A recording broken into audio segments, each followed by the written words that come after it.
কেমন আছেন আপনারা? আমি ভালো আছি। খুনিরা খারাপ থাকে, মতিউর রহমান নিজামীর খুনিরা খারাপ থাকে, সালাউদ্দিন কাদেরের খুনিরা খারাপ থাকে, আমরা ভালোই থাকি। কার কথা? কার কথা? আল্লাহর কথা ছাড়া কোনো পান্ডার কথা আমরা শুনবো না। রাজি আছো মুসলমান? হাত তুলে দেখাও। নারায়ে তাকবীর, আল্লাহু আকবার, নারায়ে তাকবীর, আল্লাহু আকবার। দিন ইসলাম, দিন ইসলাম, জিন্দাবাদ, জিন্দাবাদ। আল কোরআনের আলো, আল হাদিসের আলো, ইসলামের ছাত্ররা। আল্লাহ সবাইকে কবুল করুন। আমরা এখানে অনেক সুন্দর একটা আয়োজন করেছি মন্ডল গ্রুপের, গার্মেন্টস শ্রমিকদের উদ্যোগে। মন্ডল গ্রুপ একটা বিশাল গ্রুপ। মন্ডল গ্রুপের একজন ভাই এমপিও ছিলেন গত সরকারের আমলে। কি নাম? মোমেন মন্ডল। আমাকে তিনি রিসিভও করেছেন সিরাজগঞ্জে। আনফরচুনেটলি সবাই গেছে যে পথে, মোমেনও গেছে সেই পথে। তবে ভদ্র জেন্টেল মানুষ, আদতে এরা ব্যবসায়ী, এরা আসলে ওই রাজনৈতিক হুড়হাঙ্গামা করার লোক না। তবে যিনি এই মন্ডল গ্রুপ গঠন করলেন, মাজিদ সাহেব, আল্লাহ তার কবরকে জান্নাতের বাগান বানিয়ে দিন। আজকে হাজার হাজার শ্রমিক এখানে শ্রম দিচ্ছেন, যতগুলো ছেলে মেয়ে কাজ করছে, আল্লাহ সবাইকে সাইয়েদনা ওসমানের মতো কবুল করুন। আমাদের যিনি এখানে নির্বাহী ইঞ্জিনিয়ার হয়ে এসেছেন, তিনার কথাতে আমি কোরআনের নূর পেয়েছি, আল্লাহ তাকে কবুল করুন। তিনি সহ সব কর্মচারীকে আল্লাহ কবুল করুন। আজকে আমি খুব বেশি স্মরণ করছি এই গাজীপুরের সিংহ পুরুষ, আমাদের হাজার হাজার ছাত্রের টিচার, আমাদের প্রিয় স্যার আব্দুল মান্নান স্যারকে। আব্দুল মান্নান স্যারের রুহের মাগফিরাত কামনা করছি, আল্লাহ তাকে জান্নাত নসিব করে দেন। শওকত ভাইয়ের ভালো মনে আছে, মান্নান স্যার এবং আমি একই সাথে শওকত ভাইয়ের বাড়িতে গিয়েছি, খাওয়া দাওয়া করেছি, এবং অনেক আগ থেকে আমাদের সম্পর্ক। বিগত 13 বছর আমাকে আপনাদের সাথে দেখা করতে দেয়া হয়নি, আমাকে আসতে দেয়া হয়নি কাশিমপুরের ময়দানে। আল্লাহ এখন চিরস্থায়ী ভাবে তাদেরকে এখান থেকে বিতাড়িত করেছেন। আমরা তো কারো দুশমন ছিলাম না, আমরাই তো তোমাদের জন্য দোয়া করি। তোমরা কেন আমাদেরকে দুশমন বানিয়েছো? তোমরা শত্রুও ছিল না, বন্ধুও ছিল না। যারা তোমাদের চির দুশমন তাদেরকে তোমরা বন্ধু বানিয়েছো, ঠিক না ঠিক? আমরা আজকের সব প্রধান অতিথি, আমার অত্যন্ত সম্মানের, স্নেহের, ভালোবাসার মানুষ, যিনি আমাকে আগে থেকেই ভালোবাসেন, শওকত ভাই। ওনার বাসায় আমি বহুবার গিয়েছি, নতুন বাসা করেছেন, ঘুরে ঘুরে আমাকে দেখিয়েছেন, আরো প্রায় 15 বছর আগের কথা। তো এই 15 বছর শওকত ভাইয়ের উপর দিয়ে বিপদ বোধহয় একটু যায়নি।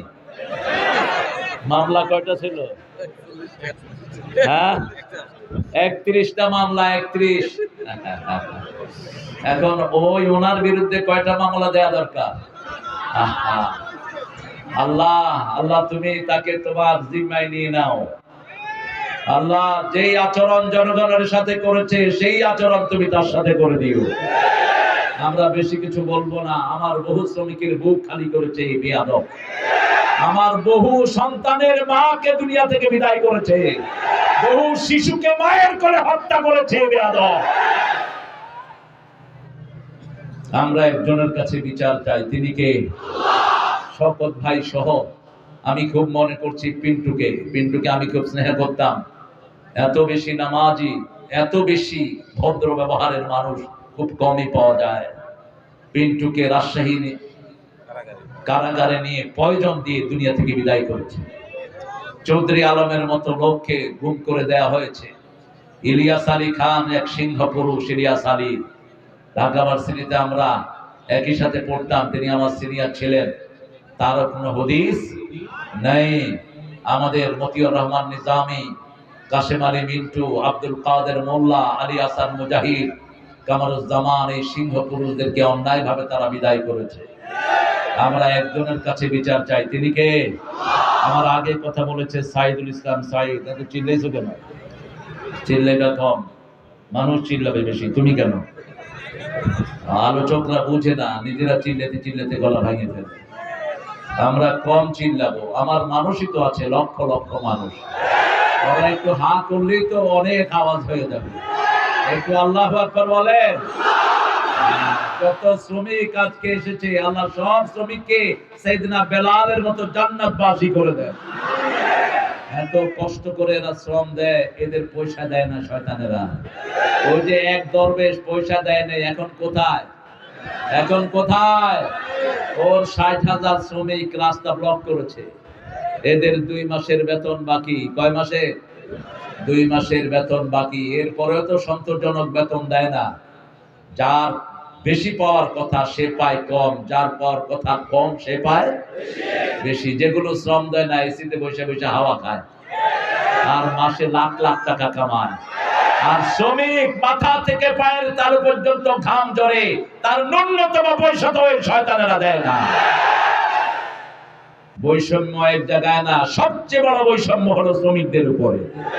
এটা দূর করতে হবে। ইউনূস সাহেব আর কিছু পারেন আর না পারেন, শ্রমিকদের জন্য কিছু করার চেষ্টা করেন।